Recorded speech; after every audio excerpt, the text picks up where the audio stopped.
Sigmund Freud का जन्म 6 मई 1856 को हुआ था। वे वियना के एक जाने माने चिकित्सक थे। किसी भी रोग को जानने के साथ साथ उसका उपचार करने में उन्हें प्रवीणता हासिल थी।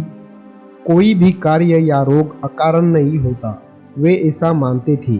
फ्रायड एक विलक्षण मनोवैज्ञानिक थे। चेतन, अवचेतन तथा स्वप्न संबंधी उनकी अवधारणा को मनोवैज्ञानिक कहा जा सकता है।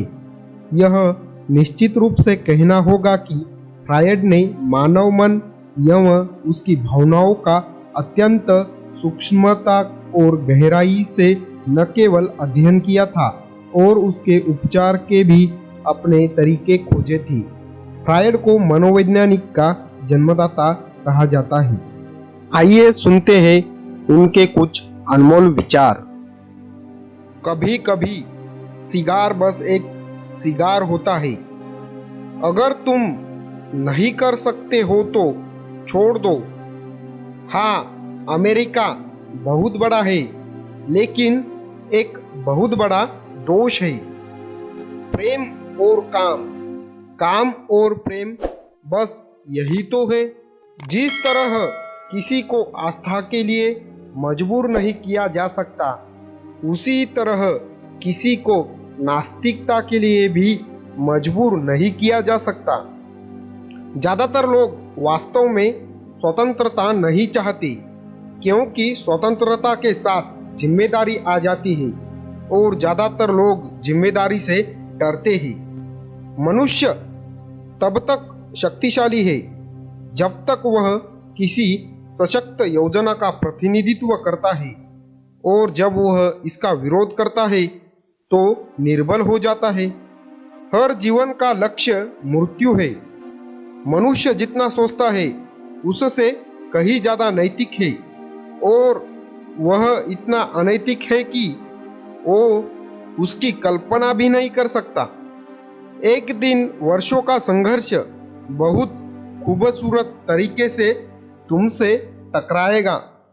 विचार और महत्वपूर्ण खोजों और समस्याओं के समाधान के क्षेत्र में महान निर्णय केवल एक व्यक्ति के लिए संभव है जो एकांत में काम करता है।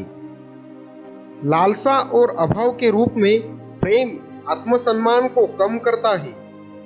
एक अप्रिय विचार को असत्य मानना मानव स्वभाव की एक प्रवृत्ति है, और फिर इसके खिलाफ तर्क खोजना आसान है।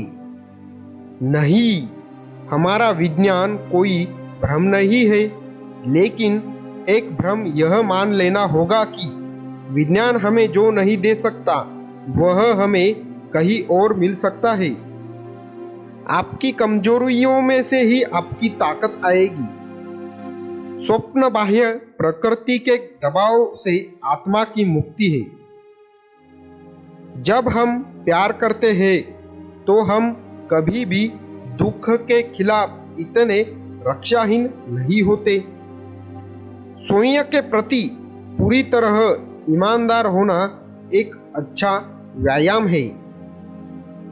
जो प्रतीक्षा करना जानता है उसे किसी रियायत की आवश्यकता नहीं है। ज्ञान के फल जितने अधिक मनुष्यों के लिए सुलभ हो जाते हैं, उतना ही व्यापक रूप से धार्मिक विश्वास का पतन होता है। जिस व्यक्ति को सेक्स नहीं मिलता वह हमेशा सेक्स की बातें करता है। जिस व्यक्ति के पास पैसे नहीं होते हैं वह हमेशा पैसों की बात करता है। अर्थात जिस व्यक्ति को जो चीज़ नहीं मिलती वह हमेशा उसी की बात करता है। मेरा प्यार मेरे लिए कुछ मूल्यवान है जिसे मुझे बिना सोचे समझे फेंकना नहीं है। एक व्यक्ति जितना बाहर से परिपूर्ण होता है उसके अंदर उतने ही राक्षस होते हैं।